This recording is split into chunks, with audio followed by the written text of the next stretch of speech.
Berjumpa lagi dalam permenungan kita edisi Senin 10 Juli 2023, Pekan Biasa ke-14.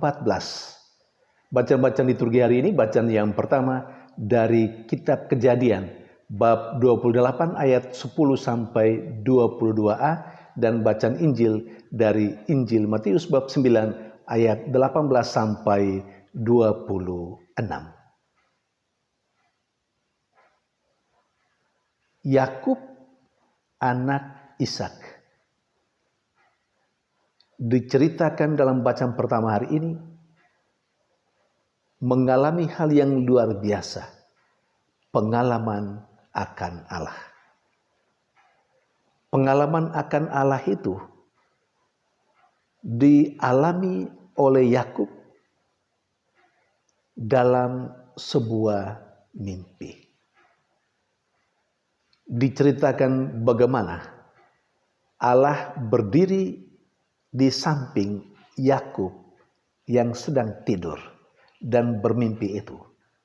Dan Allah memberikan janji kepada Yakub bahwa dia akan memberkati Yakub dengan semua hal yang perlu dalam kehidupannya. Dan setelah Yakub tersadar dari tidurnya, dia mengatakan bahwa tempat di mana dia tidur adalah tempat di mana Allah hadir, Allah yang memberikan jaminan kehidupan kepadanya.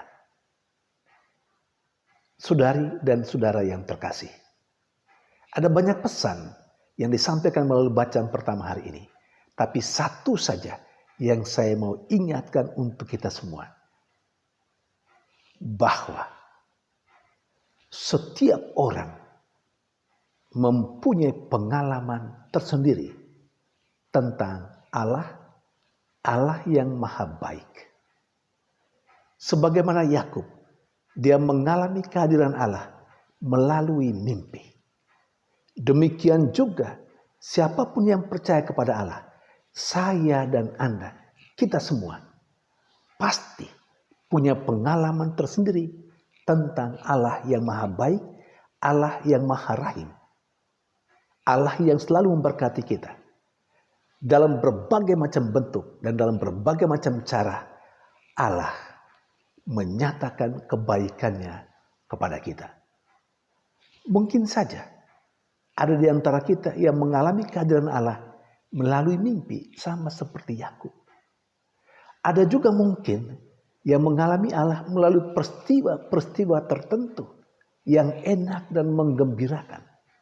Tapi ada juga mengalami kehadiran Allah dan kebaikan Allah pada saat-saat yang sangat genting dalam kehidupannya.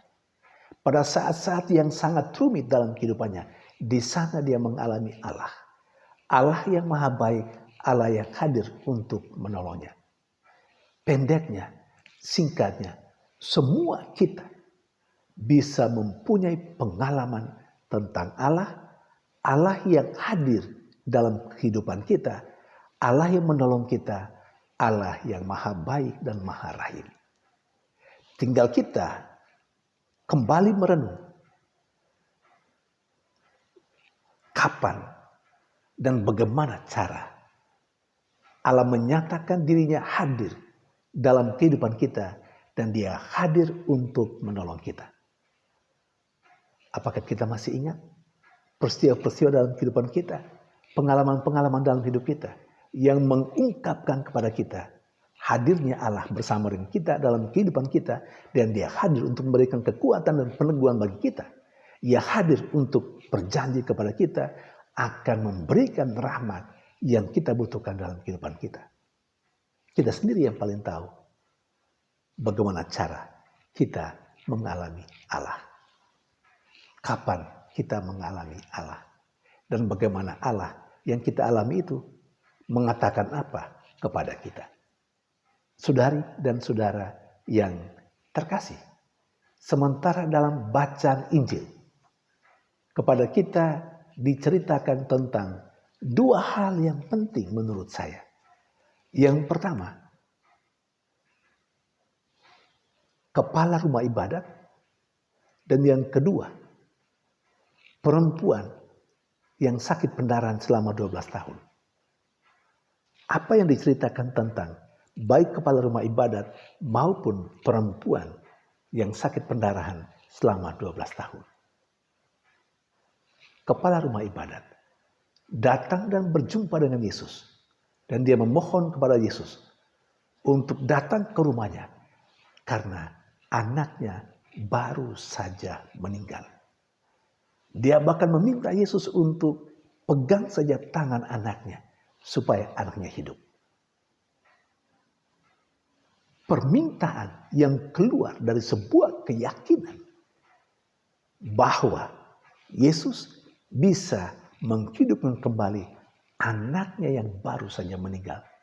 Dan cara Yesus menghidupkan kembali anaknya itu adalah dengan cara yang sangat sederhana menurut keyakinan kepala rumah ibadat itu. Asalkan Yesus jamah saja tangan anaknya, pegang saja tangan anaknya, pasti anaknya akan hidup. Dan memang terjadi seperti yang diyakini oleh kepala rumah ibadat. Yesus dan murid-muridnya ikut bersama dengan dia ke rumahnya. Dan di sana Yesus mengusir orang-orang yang menangis. Dan ketika Yesus sendirian dengan anak itu, Yesus memang melakukan seperti yang diminta oleh kepala rumah ibadat.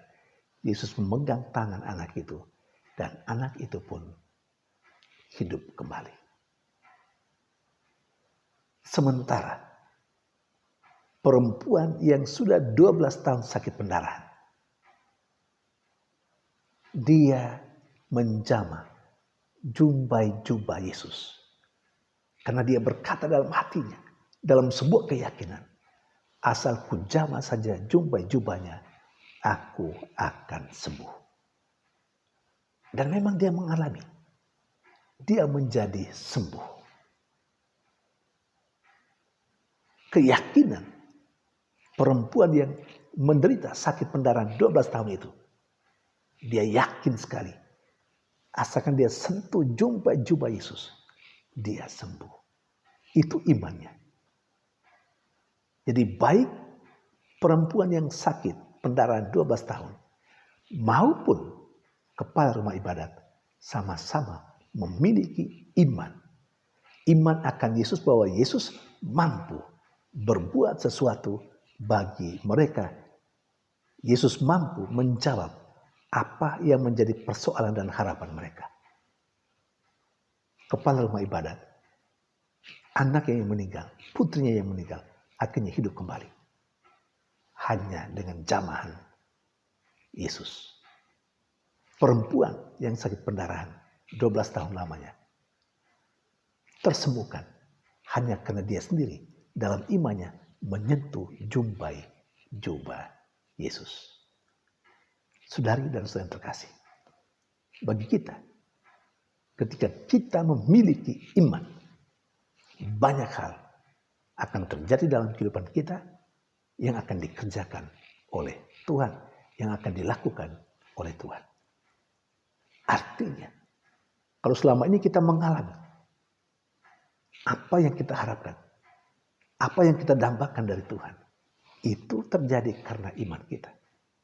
Dan andai kata, apa yang kita dambakan, yang kita harapkan, belum terjadi, mungkin saja karena kita belum memiliki iman persis seperti yang dimiliki oleh kepala rumah ibadat dan persis seperti yang dimiliki oleh perempuan yang sakit pendarahan 12 tahun sebagaimana yang diceritakan dalam bacaan Injil hari ini. Di sisi lain, dari pihak Yesus, apa yang mau saya katakan? Menurut permenungan saya, Yesus pribadinya seluruhnya, semuanya mengandung dalam dirinya, mengandung rahmat, daya, penyembuhan. Sehingga ketika Yesus menjamah, seperti yang Yesus lakukan kepada putri kepala rumah ibadat yang sudah meninggal. Yesus menjamah saja, pegang saja tangannya, dan anak putri itu bangkit kembali, hidup kembali. Ketika jubah Yesus disentuh oleh perempuan yang sakit pendarahan, dan perempuan itu mengalami kesembuhan. Bagi saya itu berarti seluruh diri Yesus, apa yang dia kenakan, pakaiannya pun punya daya menyembuhkan. Luar biasa, bukan? Saudari dan saudara yang terkasih. Kalau Yesus dalam dirinya selalu punya daya menyembuhkan, sehingga siapa yang menjamahnya atau siapa yang dipegang, yang dijamah oleh Yesus, pasti mengalami penyembuhan, pasti mengalami kegembiraan dan sukacita. Kata-katanya juga dalam berbagai macam kesempatan kalau kita baca dalam kitab suci, kata-kata Yesus juga kata-kata yang berdaya menyembuhkan. Dia katakan saja orang sakit bisa sembuh. Seluruhnya pribadi Yesus, kata-katanya, tangannya, seluruh memiliki daya penyembuhan. Kita adalah pengikut Yesus. Kita memang bukan Yesus, tapi kita adalah pengikut Yesus. Apakah diri kita, tangan kita, kata-kata kita, tingkah laku kita memiliki daya yang menyembuhkan? Sehingga siapapun yang berjumpa dengan kita, siapapun yang kita jamah, siapapun yang kita pegang, siapapun yang mengalami atau yang berbicara dengan kita, merasakan daya penyembuhan dari kata-kata kita, daya yang menyembuhkan ketika kita menjamahnya, kita memegangnya. Apakah ada itu? Jangan sampai orang menjauhi kita karena seluruh diri kita bukan atau tidak memiliki daya yang menyembuhkan, yang menyenangkan, yang menggembirakan, yang membuat orang bersukacita.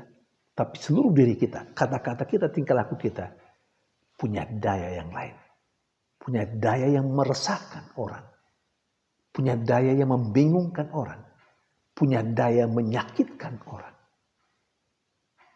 Kita belajar dari Yesus, menata kehidupan kita, supaya hidup kita seluruhnya, diri kita, kata-kata kita, tingkah laku kita, perbuatan kita, berdaya membuat orang tersembuhkan, membuat orang mengalami sukacita dan kegembiraan. Tuhan memberkati.